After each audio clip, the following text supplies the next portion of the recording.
अल्लामा व मौलाना सगीर रजा बनारसी, जो हुजूर शेरे बिहार मुफ्ती असलम रजवी रहमतुल्लाह ताला अलैह की बारगाह के फैज याफ्ता है। लोग कहते हैं कि सगीर रजा की हैसियत क्या है, ये क्या बोलेंगे? अरे सरकारे शेरे बिहार का फैजान बोलता है। पूरे हिंदुस्तान में मैं दिल्ली से लेकर कोलकाता और मुंबई तक इनकी नकाबत कर रहा हूं अल्हम्दुलिल्लाह, और कामयाब तकरीर कर रहे हैं। सुनेंगे आप कि हिंद में मेरा बरेली, मेरा अजमेर शरीफ, हम इसी हिंद में ऐ लोगों यही रहते हैं। अरे आला हजरत का लगाता है कोई जब नारा, जो है सुन्नी कभी खामोश नहीं रहते हैं। अब मैं देखता हूं कौन खामोश है आला हजरत का दीवाना। नारे तकबीर, नारे रिसालत, मसलके आला हजरत, इस्लाह उम्मत कॉन्फ्रेंस, अल्लामा सगीर रजा बनारसी एक कता के गले में प्यास का सहरा समेट लेता है, वो एक कोजे में दरिया समेट लेता है। महाज़े जंग से आती है जब सदाए जिहाद, फकीर अपना मुसल्ला समेट लेता है।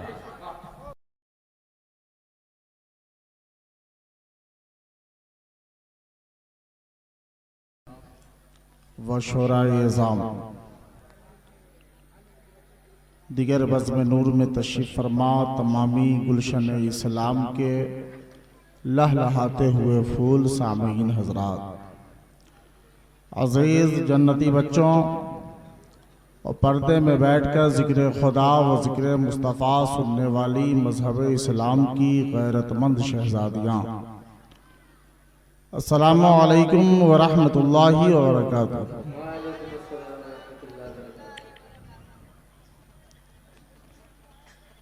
अल्हम्दुलिल्लाह, अल्हम्दुलिल्लाहि रब्बिल आलमीन, नहमदुहु व नुसल्लिम व नुसल्ली अला रसूलिहि सादिक़ीनिल अमीनिल करीम व अला आलिहि व सहबिहि अजमईन, अम्मा बाद। फ़अऊज़ु बिल्लाहि मिनश शैतानिर रजीम, बिस्मिल्लाहिर रहमानिर रहीम। मुहम्मदुर रसूलुल्लाह, सदक़ल्लाहु मौलानाल अज़ीम व सदक़ रसूलुन नबीयुल हबीबिल करीम। आइए इंतहाई अक़ीदत व मोहब्बत के साथ पूरा मजमा अपने और सारी कायनात के मरकज़े अक़ीदत, मखदूम आदमियत, मदीने के ताजदार, हम गरीबों के गमगुसार, गुलशने हस्ती के अव्वलीन फसल बहार, सैयदुल मुरसलीन रहमतल लिल आलमीन, जाने आलम रूह आलम जनाबे मुहम्मदुर रसूलुल्लाह सल्लल्लाहु ताला अलैहि वसल्लम की बारगाह में पूरा मजमा इस तसव्वुर के साथ, इस ख्याल के साथ कि ये मेरे हुस्ने अक़ीदत का असर है, ये मेरे हुस्ने अक़ीदत का असर है, बैठा हूँ यहाँ गुंबदे खजरा पे नजर है। पूरा मजमा इस तसव्वुर के साथ अपने आका की बारगाह में दुरूद पाक पढ़ लीजिए। अल्लाहुम्मा सल्लि अला सय्यदना मौलाना मुहम्मदिन मादरिल जुदी वल करम, बारिक वसल्लम सलातम व सलामन अलैका या रसूल अल्लाह सल्लल्लाहु ताला अलैहि वसल्लम। अल्लाह की सरताब कदम शान है ये, अल्लाह की सरताब कदम शान है ये, इंसान नहीं इंसान वो इंसान है ये। और कुरान तो ईमान बताता है इन्हें, ईमान ये कहता है मेरी जान है ये। कहो जमाने से हम दस्तगीर वाले हैं, कहो जमाने से हम दस्तगीर वाले हैं, मिला है रब से जो हम ऐसे पीर वाले हैं। मिला है रब से जो हम ऐसे पीर वाले हैं, और न ताज शाही न हम वजीर वाले हैं। न ताज शाही न हम वजीर वाले हैं, दरे रसूल के अदना फकीर वाले हैं। दरे रसूल के अदना फकीर वाले हैं, और शहे बरेली का तरकश है हाथ में हरदम। शहे बरेली का तरकश है हाथ में हरदम। अरे चुभे जो नजदी को हम ऐसे तीर वाले हैं। चुभे जो नजदी को हम ऐसे तीर वाले हैं। पूरा मजमा फिर जी लगाकर दुरूद पाक पढ़ लीजिए। अल्लाहुम्मा सल्ली अला सैयदना मौलाना मोहम्मद मादरिल जूदी वल करम बारिक वसल्लम सलातुम व सलामन अलैका या रसूल अल्लाह सल्लल्लाहु अलैहि वसल्लम। हजरात, मैंने जिस आयत करीमा को पढ़ा है, परवरदिगार आलम का फरमाने आलिशान मोहम्मद रसूलुल्लाह, मोहम्मद अल्लाह के रसूल हैं। मोहम्मद अल्लाह के रसूल हैं। हजरात, आपका ये इलाका पढ़ा लिखा इलाका है, पूरे लोग पढ़े हैं। स्टेज पर उलमाए किराम की नूरानी जमात है। परवरदिगारे आलम का ये फरमान मोहम्मदुर रसूलुल्लाह, मोहम्मद अल्लाह के रसूल हैं। मुनाज़िर आज़म हिंदुस्तान हज़रत अल्लामा मुफ्ती अब्दुल मन्नान कलीमी साहब तशरीफ रखते हैं। मैंने कहा हुजूर, लफ्ज़े हैं किसके लिए इस्तेमाल किया जाएगा, लफ्ज़े हैं किसके लिए कहा जाएगा? तो मुफ्ती साहब क़िबला फरमाएंगे, सगीर रज़ा, लफ्ज़े हैं उसके लिए इस्तेमाल होता है जो वजूद में हो, जो मौजूद हो, जो करीब हो। मैंने कहा मुफ्ती साहब, मतलब यह है कि लफ्ज़े हैं उसके लिए इस्तेमाल किया जाता है जो होता है, लफ्ज़े हैं उसके लिए इस्तेमाल किया जाता है जो करीब होता है। परवरदिगार आलम का फरमाने आलिशान मोहम्मदुर रसूलुल्लाह, मोहम्मद अल्लाह के रसूल हैं। अब आए इस दयार के तमामी जालू और दयालु सुन्नी मुसलमानों, जरा इस बात को आप गौर से सुने। क्या इसी जमाने के लोग, अब के दौर के लोग कुरान पढ़ रहे हैं? तो आपके दयार का एक एक बच्चा बोलेगा कि नहीं सगीर रज़ा, जब से कुरान मुक़द्दसा नाजिल हुआ उस जमाने से कुरान की तिलावत हो रही है, उस जमाने से कुरान पढ़ा जा रहा है। बात समझ में आ गई कि जिन्होंने उस जमाने में कुरान पढ़ा, जब इस आयत मुक़द्दसा पे पहुंचे, उन्होंने कहा मोहम्मदुर रसूलुल्लाह, बोले मोहम्मद अल्लाह के रसूल हैं। अब लोग कुरान पढ़ रहे हैं, इस दौर के लोग भी कुरान पढ़ रहे हैं। मदरसा रज़विया शम्सुल उलूम में भी कुरान पढ़ाया जा रहा है। जब कुरान पढ़ते हैं, इस आयत मुक़द्दसा पे उनकी नजर जाती है, पढ़ते हैं मोहम्मदुर रसूलुल्लाह, बोलते हैं मोहम्मद अल्लाह के रसूल हैं। और जब तक दुनिया बाकी रहेगी, कुरान की तिलावत होती रहेगी, कुरान पढ़ा जाएगा। जब इस आयत मुक़द्दसा पर वो पहुंचेंगे, मोहम्मदुर रसूलुल्लाह, बोलेंगे मोहम्मद अल्लाह के रसूल हैं। पता चला जिसने कल कुरान पढ़ा उन्होंने भी कहा मोहम्मद अल्लाह के रसूल हैं, जो आज पढ़ रहे हैं वो भी बोलते हैं मोहम्मद अल्लाह के रसूल हैं। और जब तक दुनिया बाकी रहेगी, लोग कुरान पढ़ते रहेंगे, बोलते रहेंगे मोहम्मद अल्लाह के रसूल हैं। मुसलमानों, मुफ्ती अब्दुल मन्नान कलीमी साहब ने कहा कि लफ्ज़े हैं उसके लिए इस्तेमाल होगा जो मौजूद हो, लफ्ज़े हैं उसके लिए इस्तेमाल होगा जो जिंदा हो। गोया के कुरान मुक़द्दसा की ये आयत करीमा ने दुनिया के जालिमों को चैलेंज किया। ए दुनिया के जालिमों, मुस्तफा जाने रहमत को मुर्दा ना कहो। अल्लाह के हबीब कल भी जिंदा थे, आज भी जिंदा हैं और हमेशा हमेशा जिंदा रहे।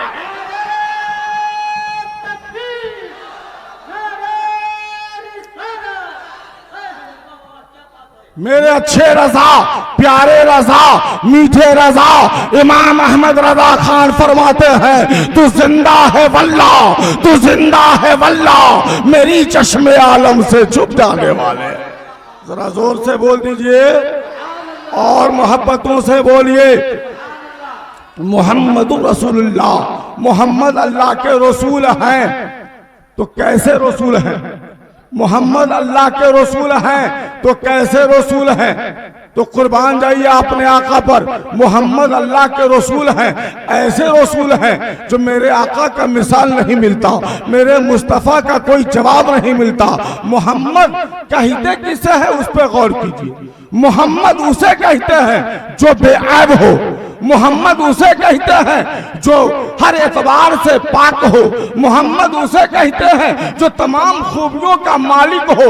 अगर किसी बात की उस शख्स में कमी पाई जाए तो वो मोहम्मद नहीं हो सकता। अख्तियार की कमी हो तो वो मोहम्मद नहीं हो सकता, इल्म की कमी हो तो वो मोहम्मद नहीं हो सकता, पावर की कमी हो तो वो मोहम्मद नहीं हो सकता, घर की कमी हो तो वो मोहम्मद नहीं हो सकता, घराने की कमी हो तो वो मोहम्मद नहीं हो सकता, खानदान की कमी हो तो वो मोहम्मद नहीं हो सकता। मोहम्मद उसे कहते हैं जो इल्म में भी लाजवाब हो, मोहम्मद उसे कहते हैं जो अख्तियार में भी लाजवाब हो, मोहम्मद उसे कहते हैं जो पावर में भी लाजवाब हो, मोहम्मद उसे कहते हैं जो हुस्न में भी लाजवाब हो, मोहम्मद उसे कहते हैं जो जमाल में भी लाजवाब हो, मोहम्मद उसे कहते हैं जो घर में भी लाजवाब हो, घराने में भी लाजवाब हो। बल्कि यूं कह लिया जाए कि मोहम्मद उसे कहते हैं जो खुद भी मोहम्मद हो और उसका घराना भी मोहम्मद हो।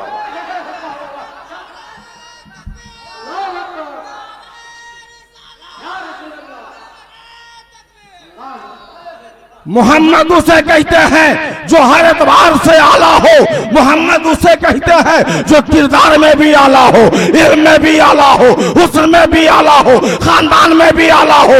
इसीलिए तो आला हज़रत अच्छे रजा, प्यारे रजा फरमाते हैं, सबसे औला वो आला हमारा नबी, सबसे बाला वो वाला हमारा नबी।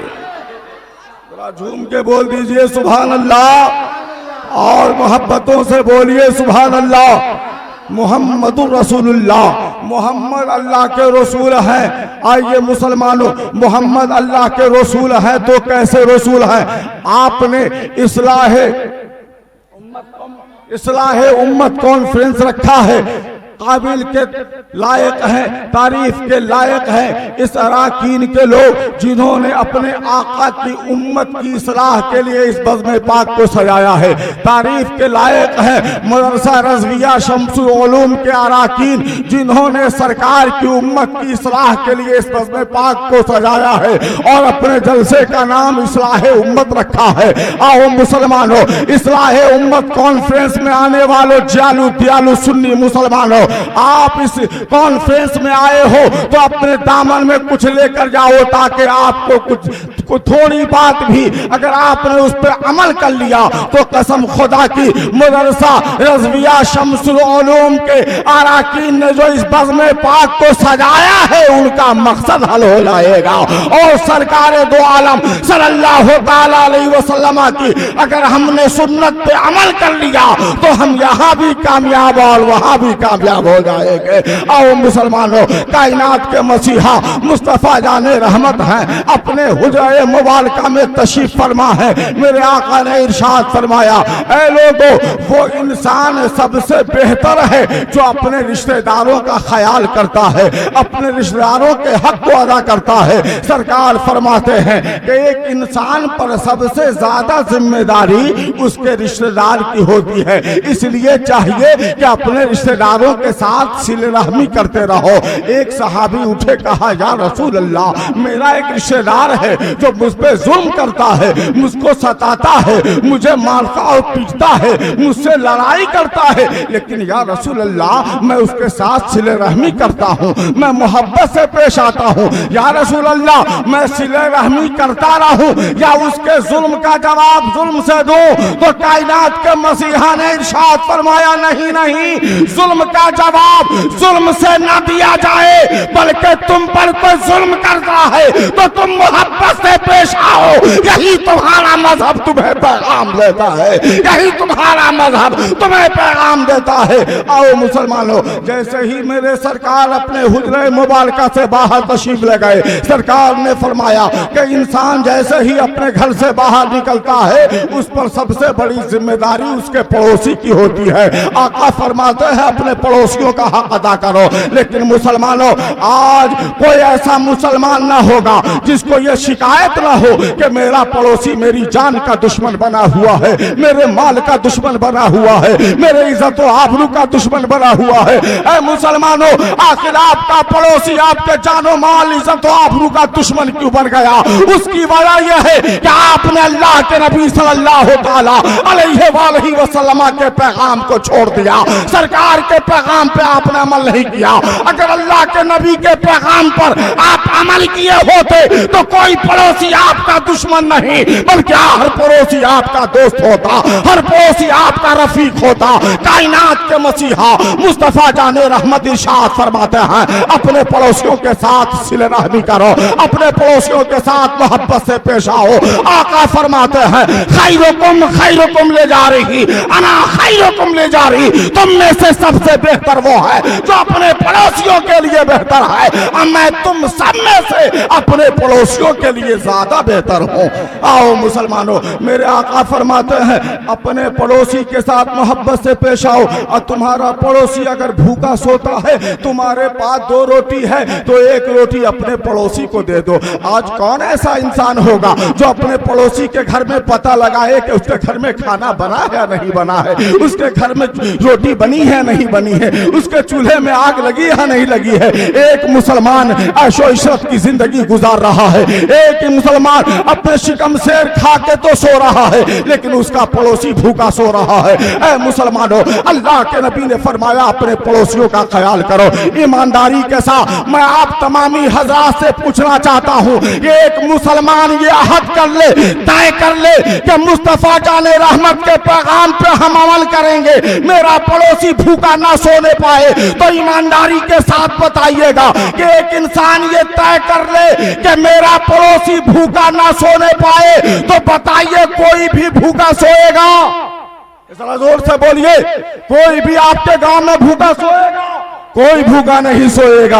यूं तो रोजी का देने वाला अल्लाह है, रोटी का इंतजाम करने वाला परवरदिगार आलम है। क्या आप नहीं जानते, एक बच्चा जब अपने माँ के शिकम में आता है, माँ के पेट में परवरिश पाता है, अभी वो पैदा भी नहीं लिया है, 9 महीने के बाद पैदा होगा, 8 महीने के बाद पैदा होगा, 6 महीने के बाद पैदा होगा, महीने 2 महीने के बाद पैदा होगा। लेकिन हमारा रब, आपका रब, सारी कायनात का पालने वाला मेरा रब कितना बड़ा रहीम और करीम है कि वो बच्चा भी पैदा भी नहीं लिया है, माँ के पेट में परवरिश पा रहा है, पैदा महीना दिन के बाद होगा, लेकिन अल्लाह ताला उस बच्चे के माँ के पिस्तान में दूध पहले पैदा फरमा देता है। ऐ मेरा बच्चा, तू पैदा कल होगा, लेकिन तेरे लिए खाने का इंतजाम मैंने पहले कर दिया है, तेरे लिए दूध का इंतजाम मैंने पहले कर दिया।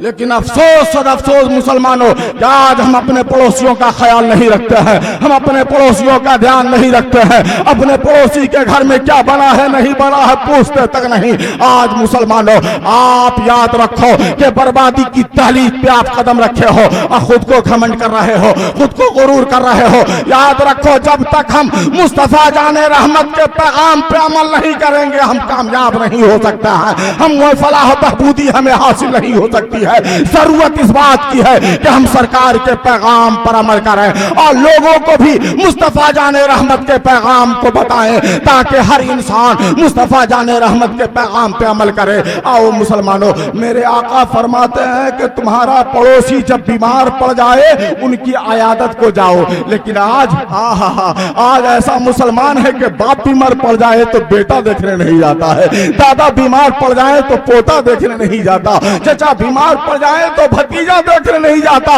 अरे मुसलमान, आप कहां खो गए हो? आप किस तरफ जा रहे हो? कायनात के मसीहा ने तो सारी दुनिया को मोहब्बत का पैगाम अता फरमाया, सारी दुनिया को इखलाक का पैगाम अता फरमाया, लेकिन आज मुसलमान का आलम यह है, बाप बीमार पड़ जाए तो बेटा देखने नहीं जाता है, दादा बीमार पड़ जाए तो पोता देखने नहीं जाता है, चचा बीमार पड़ जाए तो भतीजा देखने नहीं जाता है। लेकिन कायनात के मसीहा ने इरशाद फरमाया कि तुम्हारा पड़ोसी जब बीमार पड़ जाए तो उनकी आयादत को जाओ, उन्हें देखने जाओ। और देखने का तरीका मेरे आका ने कितना प्यारा फरमाया। कायनात के मसीहा फरमाते हैं कि जब देखने जाओ उस मरीज के पास जब जाओ तो उससे पूछो कि आपके पास दवा है या नहीं है, आपके पास पैसा है या नहीं है, आपको कोई चीज खाने की तबीयत तो नहीं कर रही है। ऐसा तो नहीं कि आप मरीज को देखने गए और देख कर चले आए और उनके पास 5 रुपया नहीं है कि एक टैबलेट मंगवा करके अपनी जिंदगी को बचा सके। मुसलमानों, सरकार फरमाते हैं कि जब बीमार की आयादत को जाओ तो उससे पूछो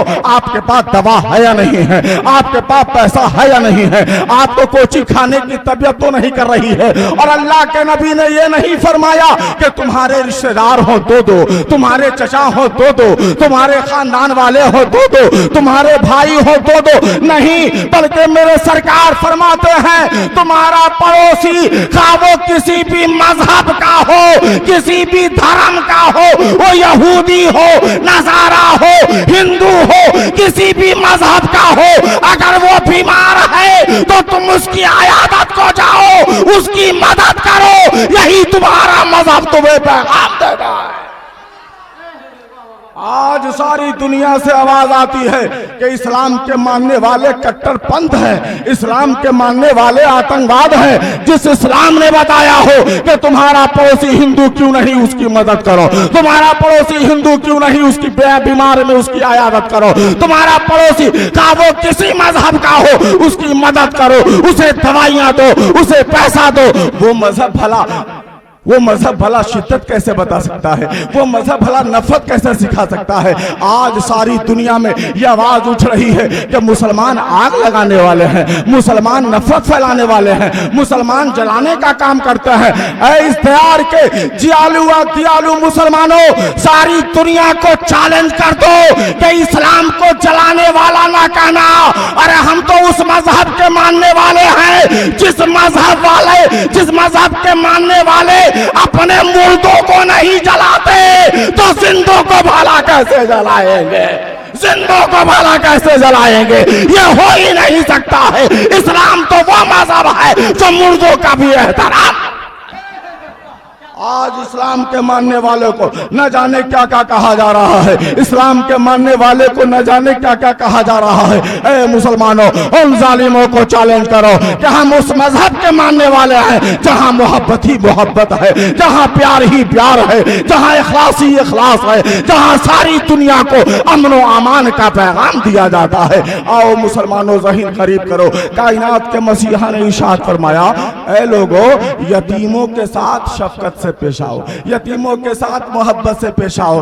आज कौन ऐसा इंसान होगा जो यतीमों से प्यार करता हो? किसी मोहल्ले में कोई यतीम होता है तो कोई उधर से आया तो थप्पड़ मार दिया, कोई उधर से आया तो थप्पड़ मार दिया। लेकिन हमारे और आपके आका कायनात के मसीहा रूहे आलम जाने आलम जनाबे मोहम्मद रसूलुल्लाह ने इरशाद फरमाया, ऐ लोगों, यतीमों के साथ मोहब्बत से पेश आओ, यतीमों के साथ शफकत से पेश आओ। और मेरे आका ने फरमाया कि कोई इंसान अगर किसी यतीम के सर पर एक दफा शफकत के साथ हाथ फेरता है तो वो इंसान कल मेरे साथ जन्नत में होगा, मेरे साथ जन्नत में होगा।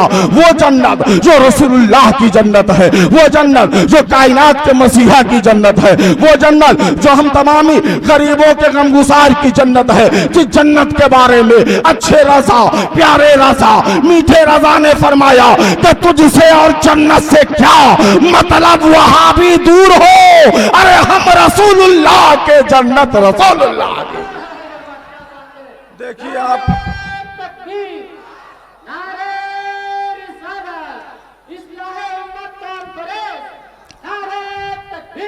मेरे आका ने सिर्फ कहा ही नहीं, अल्लाह के नबी ने सिर्फ कहा ही नहीं बल्कि मेरे सरकार ने करके भी दिखाया।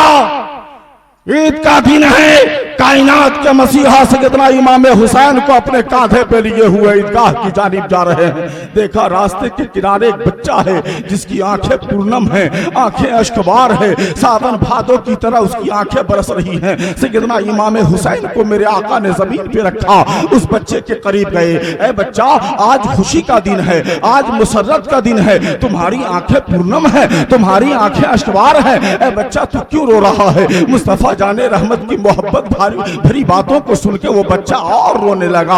या रसूल अल्लाह, मैं यतीम हूँ। या रसूल अल्लाह, मेरे माँ बाप दुनिया में नहीं है। या रसूल अल्लाह, अगर मेरे माँ बाप होते तो मैं भी ईदगाह की जानिब खुशी में झूमता हुआ जाता। मेरे आका ने उस यतीम की कलाई को पकड़ा और हजरत फातिमा ज़हरा की बारगाह में ले आए। फातिमा, इस बच्चे को नहला दिया जाए। फातिमा, इस बच्चे को बेहतरीन कपड़ा पहना दिया जाए। फातिमा, इस बच्चे को सजा वो सवार दिया जाए। और ऐ फातिमा, इस बच्चे को वही प्यार दिया जाए जो प्यार तुम हसन हुसैन को दिया करती हो।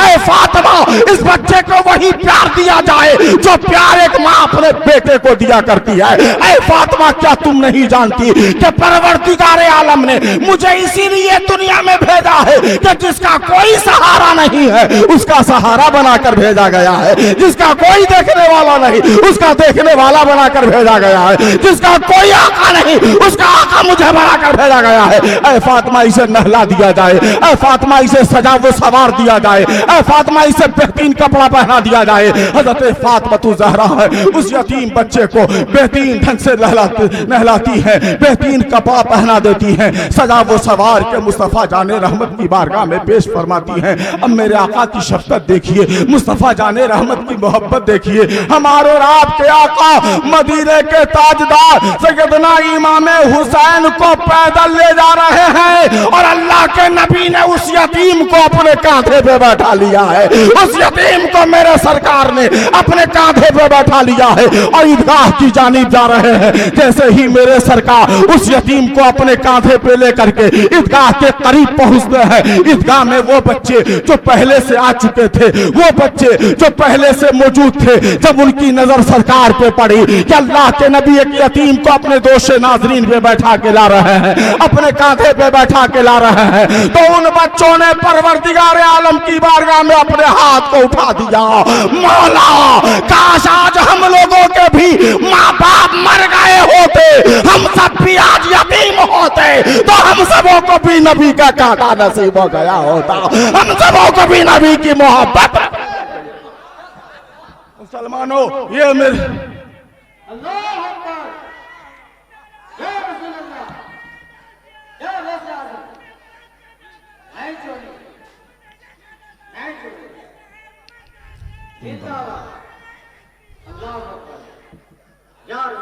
अल्लाह के नबी सल्लल्लाहु ताला अलैहि वसल्लम ने सारी दुनिया के लिए मेरे आका ने एक बेहतर पैगाम दिया। और क्यों न पैगाम दे, मेरे आका को परवरदिगारे आलम ने सारी दुनिया के लिए ज़ाब्ता हयात बनाकर भेजा है, तरीक़ा ज़िंदगी बनाकर भेजा है, निज़ाम ज़िंदगी बनाकर भेजा है। क्यों न मेरे आका जीने का शऊर अता फरमाए, क्यों न मेरे आका बैठने का शऊर अता फरमाए, क्यों न मेरे आका सोने का शऊर अता फरमाए, क्यों न मेरे आका इल्म का शऊर अता फरमाए। यही वजह है मुसलमानों। लेकिन एक अफसोस की बात यह है कि ये बातें हमारे अंदर आएंगी कैसे, हम पड़ोसियों के हक को अदा कैसे करेंगे, हम यतीमों को शफकत की नज़र से कैसे देखेंगे। उसकी वजह यह होगी, हम सीरत मुस्तफ़ा पढ़ेंगे तभी हमें तरीक़ा ज़िंदगी हासिल होगा। हम जब सीरत मुस्तफ़ा पढ़ेंगे तो हमें यतीमों को शफकत से नज़र से देखने का तरीक़ा हासिल होगा। लेकिन आज आलम यह है कि हमारे बच्चे इल्म से दूर हैं और बाप बॉम्बे रह के सोचता है कि मैं अपने बेटे का हक अदा कर रहा हूँ। आज आपके बच्चे गलियों में अपने गांव की शाहराओं में घूम रहे हैं और आप दिल्ली में सोचते हैं मैं अपने बेटे का हक अदा कर रहा हूं। मुसलमानों याद रखो, वो बाप अपने बेटे का हक अदा नहीं कर रहा है जो बेहतरीन खाना खिला रहा है और बेहतरीन कपड़ा पहना दे रहा है। बेहतरीन कपड़ा पहनाने से और बेहतरीन खाना खिला देने से आपका हक अदा नहीं होगा। मुसलमानों, कभी आपने सोचा है कि बेहतरीन कपड़ा पहनाने से आपका बेटा तो खूबसूरत नजर आता है, बेहतरीन खाना खिला देने से आपका बेटा ताकतवर तो हो जाता है, लेकिन जिस जिस्म को आपने ताकतवर बेहतरीन खाना खिला के बना दिया है, कभी आपने दिल से सोचा है कि वो जिस्म का ढांचा किसके सहारे खड़ा है? तो मुसलमानों, बेहतरीन खाना खाने से जिस्म ताकतवर होता है, लेकिन जिस्म का ढांचा जिसके सहारे खड़ा है उस चीज का नाम रूह है, उस चीज का नाम रूह है। और रूह को बेहतरीन खाने से ताकत नहीं मिलती है, बल्कि रूह को जिक्र इलाही से ताकत मिलती है, रूह को कुरान की तिलावत से ताकत मिलती है। बेहतरीन खाना खाने से आपका बेटा ताकतवर हो जाएगा, लेकिन कुरान पढ़ेगा तो बेटे की रूह को ताकत मिलेगी।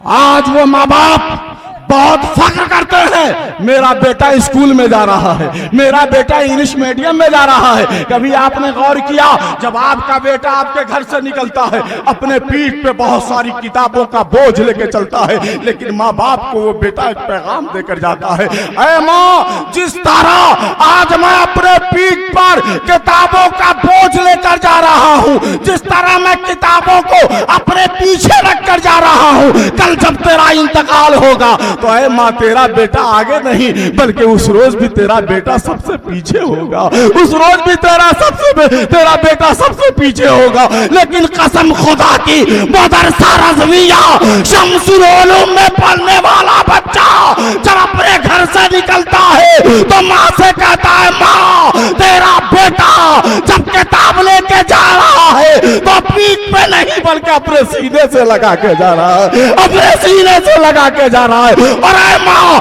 जिस तरह तेरा बेटा इस किताब को आज अपने आगे रखा है, तेरे मरने के बाद तेरा बेटा कल पीछे नहीं बल्कि आगे बढ़ के तेरे जनाजे की नमाज।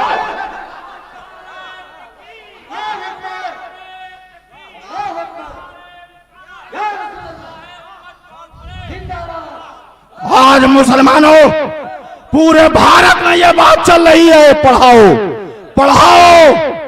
लेकिन जब मुसलमान का बच्चा कॉलेज में जाता है तो डोनेशन इतना है कि मालूम होता है वापस चले आओ।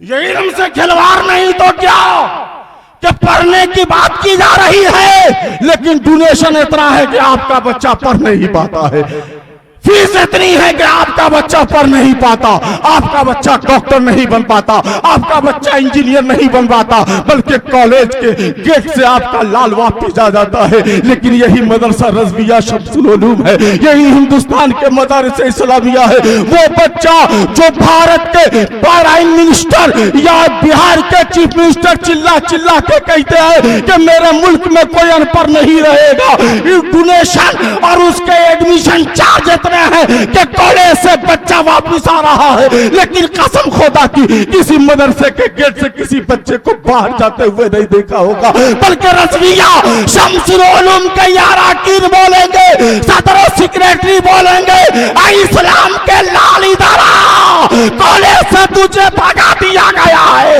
लेकिन रज़विया शम्सुल उलूम इसीलिए खोला गया है कि तू आ, हम तुझे अपने आगोश में लेने के लिए तैयार है।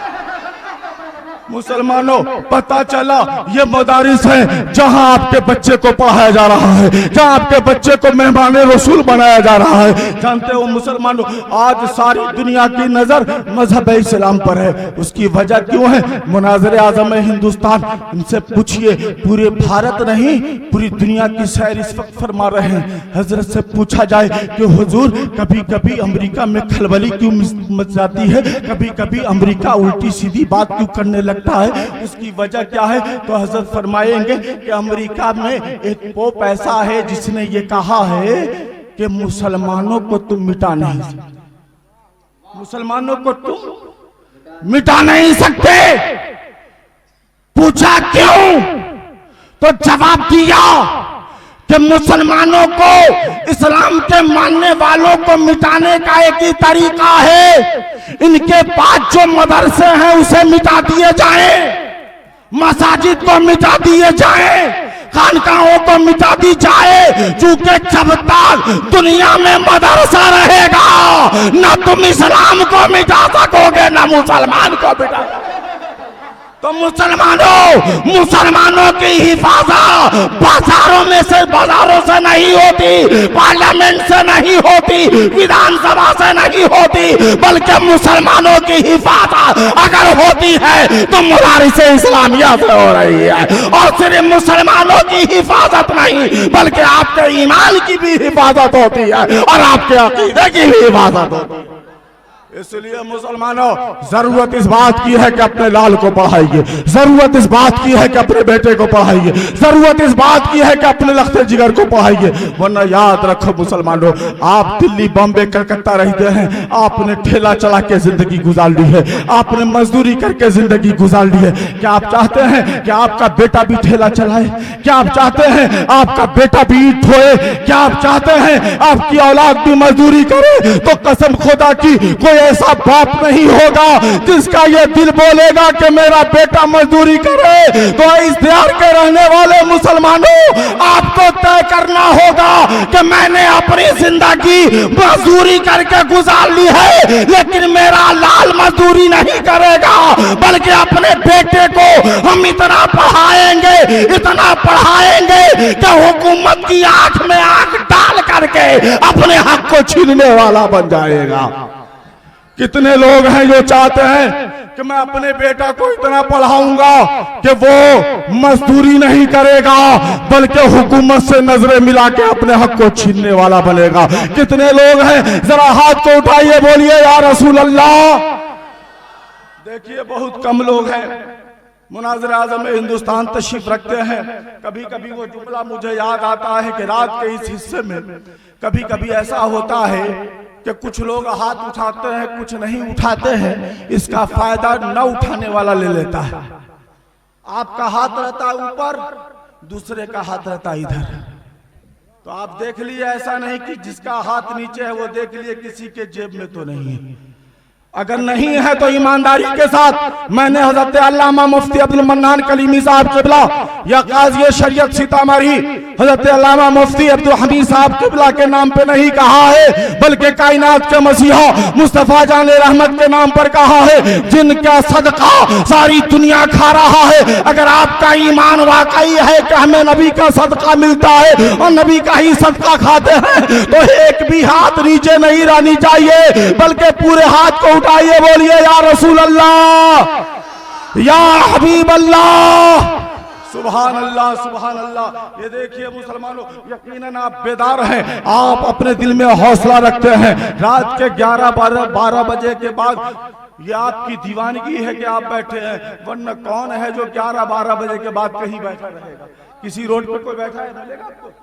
बोलिए, किसी रोड पे कोई बैठा मिलेगा?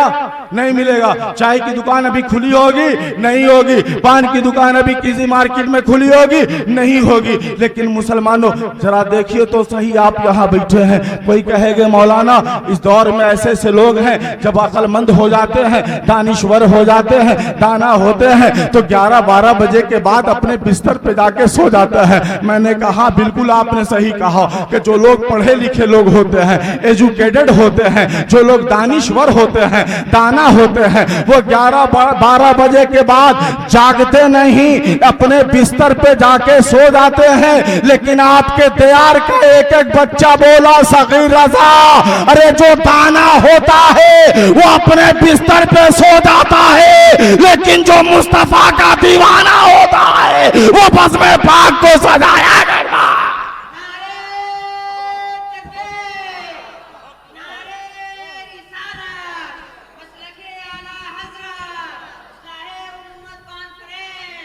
देखिए हमारी जमात के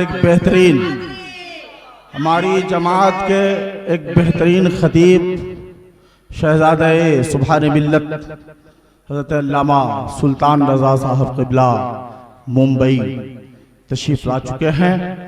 उनकी तकरीर आपको समाअत करनी है, लेकिन अभी नहीं, मेरी तकरीर बाकी है।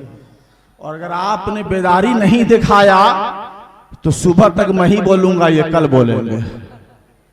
इसलिए आपका इम्तिहान है। अगर मौलाना सुल्तान रजा को आप सुनना चाहते हैं तो एक बार पूरा मजमा जी लगाकर दोनों हाथों को उठा के बोलिए या रसूल अल्लाह, या हबीब अल्लाह, सुभान अल्लाह सुभान अल्लाह। यकीनन आप बेदार हैं। इसी बेदारी के माहौल में चंद बातें और सुने और मैं अपनी तकरीर खत्म, और वो भी अचानक।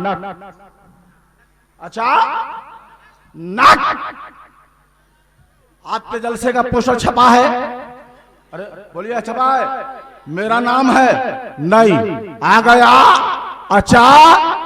अरे बोलो आ गया।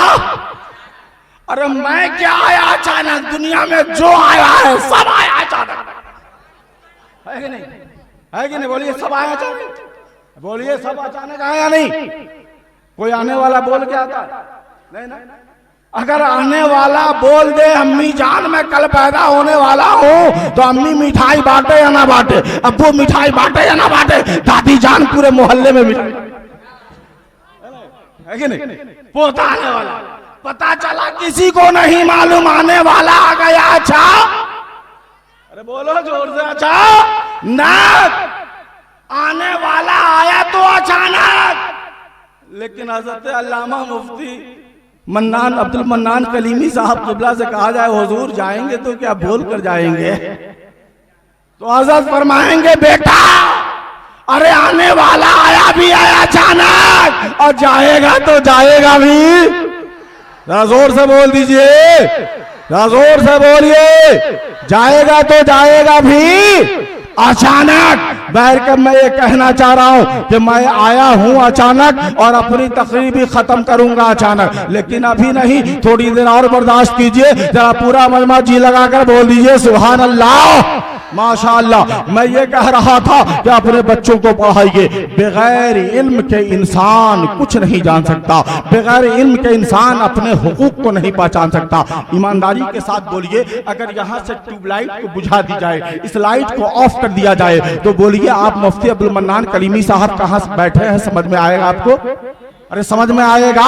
मौलाना सुल्तान रजा कहाँ बैठे हैं जान पाएंगे, सगीर रजा किधर है आप पहचान पाएंगे नहीं, बल्कि इनकी बात तो छोड़िए, आपके अब्बू ही बैठे हो पहचान नहीं पाएंगे, भाई बैठे हो पहचान नहीं पाएंगे। मुसलमानों बात समझ में आ गई, एक ट्यूबलाइट चल रही है तो हम सबको पहचान रहे हैं, और ट्यूबलाइट बुझा दी गई तो हम न मौलाना सुल्तान रजा को पहचान रहे हैं, न मौलाना मुफ्ती अब्दुल मन्नान कलीमी को पहचान रहे हैं। मुसलमानों इसी तरह इल्म जो है वो रोशनी का नाम है और जहालत अंधेरे का नाम है। बगैर इल्म के न तो आप अल्लाह की वहदानियत को पहचान सकता है, न रसूल की रसालत को समझ सकता है, न शोदा की अजमत को समझ सकता है, न वलियों की विलायत को जान सकते हैं। अगर आप चाहते हैं कि अल्लाह की वहदानियत को हम समझे तो इल्म सीखना होगा, रसूल की अजमत को समझे तो इल्म सीखना होगा, शोदा की अजमत को समझे तो इल्म सीखना होगा, वलियों की विलायत को जाने तो इल्म सीखना होगा।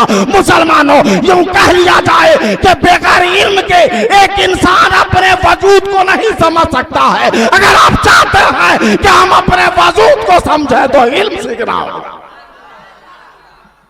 तो इल्म सीखने के लिए आप तैयार हैं कि नहीं, बोलिए। अरे आप क्या उम्र गुजर गया ये तय कीजिए कि अपने बेटे को पढ़ाएंगे, जरा जोर से बोल दीजिए सुभान अल्लाह सुभान अल्लाह। ये तय करना होगा कि हम अपनी औलाद को पढ़ाएंगे, अपने बेटे को पढ़ाएंगे, अपने लाल को पढ़ाएंगे, अपने लख्ते जिगर को पढ़ाएंगे। कसम खुदा की ऐ मुसलमानों, आज सारी दुनिया तरक्की कर रही है, कोई सूरज के करीब जा रहा है, कोई चांद के करीब जा रहा है, कोई न जाने क्या क्या कर रहा है। जरा उस चांद के करीब जाने वाले इंसान से पूछा जाए, ऐ चांद के करीब जाने वाला इंसान बता तू चांद के करीब कैसे पहुंचा, तो कसम खुदा की वो बोलेगा कि ये मेरे साइंस की ताकत नहीं कि मैं चांद तक पहुंचा हूं, बल्कि ये कुरान का एजाज है जिसने मुझे चांद तक पहुंचा दिया है। मुसलमानों तो दूसरी कौम कुरान को रिसर्च करके चांद तक पहुंच रही है, और मुसलमान है कि कुरान को ताक में सजाए हुआ है, मुसलमान है कि कुरान को घर में रखे हुआ है। ऐ मुसलमानों कुरान को पढ़ो, और कुरान को पढ़ो ही नहीं बल्कि कुरान को समझो। कुरान को पढ़ो ही नहीं बल्कि कुरान को समझो।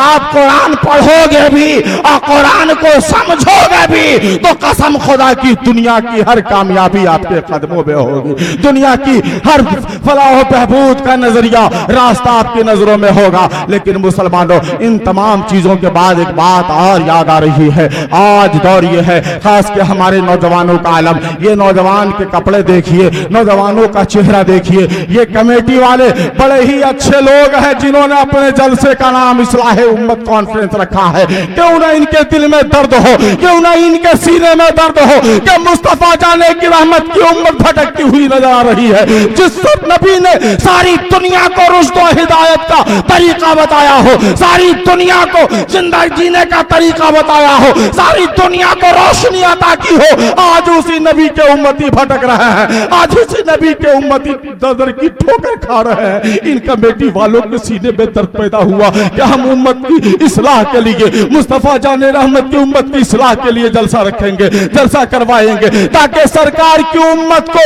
अगर मेरे स्टेज से एक बात पहुंच गई और उसके दिल को असर कर गया और सरकार के पैगाम पर उसने अमल कर लिया तो मेरा जलसा भी कामयाब हो जाएगा और मेरा मकसद भी कामयाब हो जाएगा। तो मुसलमानों, याद रखो, कमेटी वालों ने इस्लाह उम्मत कॉन्फ्रेंस इसलिए रखा है, लेकिन इन नौजवानों के लिबास को देखिए, इन नौजवानों के चेहरे को देखिए। ये कब सुधरेंगे, ये कब आएंगे इस्लामी लिबासों को ओढ़ करके? इनके चेहरे पर इस्लामी चेहरा कब होगा? आज भारत में, पूरे भारत में मुसलमानों की जनगणना जब होती है तो 18 करोड़ जो है शो किया जाता है कि मुसलमान कितने हैं भारत में। 18 करोड़। कितने हैं? कितने हैं? 18 करोड़। लेकिन भारत में है कुल मुसलमान कितने? 40 करोड़। कितने? 40 करोड़। तो ये हुकूमत 18 करोड़ किसको शो करती है? आप जैसों को नहीं, बल्कि इन जैसों को। ऐ मुसलमानों, जिनके चेहरे पे दाढ़ी है, जिनके सर पे टोपी है, 18 करोड़ गिनती में हुकूमत के आ रहा है। बाकी सब तो अटल बिहारी के भाई बने। मुसलमानों, 18 करोड़ की तरह ये पूरे लोग 40 करोड़ जब अपने चेहरे पे दाढ़ी को सजा लेंगे, सर पे टोपी को रख लेंगे, जिस्म पे इस्लामी लिबास को ओढ़ लेंगे तो दुनिया की कोई ताकत आपको झुका नहीं सकती है, बल्कि आपके कदमों में वो झुकती हुई नजर आएगी। इसलिए आप उन हुकूमत को चैलेंज कर दो कि मुसलमान का एक बच्चा भी है तो वो इस्लाम का शहदाई, इस्लाम का सिपाही है।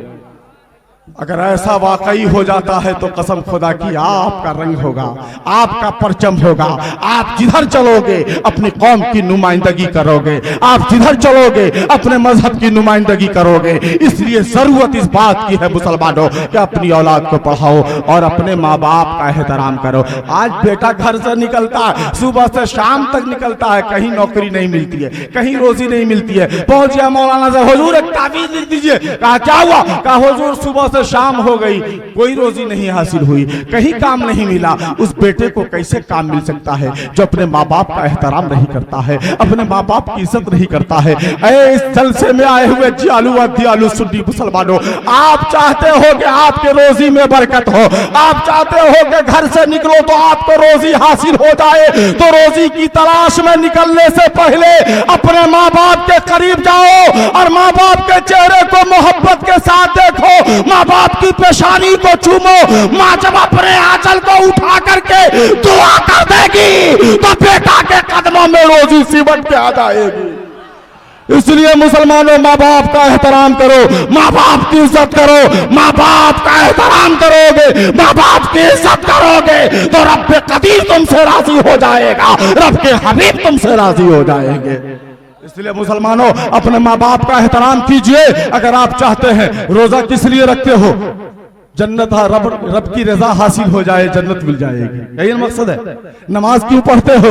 रब की रजा हासिल हो जाएगी, जन्नत मिल जाएगी, मकसद यही ना है। ज़कात इसलिए दी जाती है रब कदीर की मर्जी हासिल हो जाए, रजा हासिल हो जाए, खुशनुदी हासिल हो जाए, जन्नत मिल जाएगी। ऐ मुसलमानों, एक मुसलमान जन्नत को पाने के लिए रोजा भी रख रहा है, ज़कात भी दे रहा है, हज भी कर रहा है, सब कुछ कर रहा है ताकि रब मुझसे राजी हो जाए और जन्नत हासिल हो जाएगी। अगर जन्नत को पाने के लिए रब की रजा के लिए तमाम इबादत है तो एक इबादत खूब करो, वो इबादत ये है कि अपने माँ बाप का एहतराम करो, माँ बाप की खिदमत है कि नहीं, माँ बाप की खिदमत करो।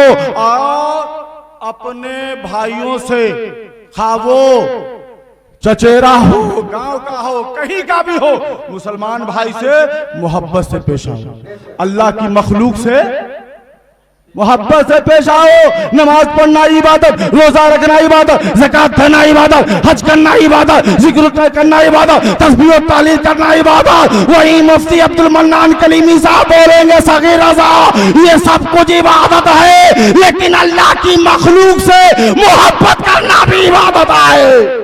इसलिए अल्लाह की मखलूक से मोहब्बत कीजिए और यहां से लेके वहां तक पूरा मजमा जोर से बोलिए मजहबे इस्लाम।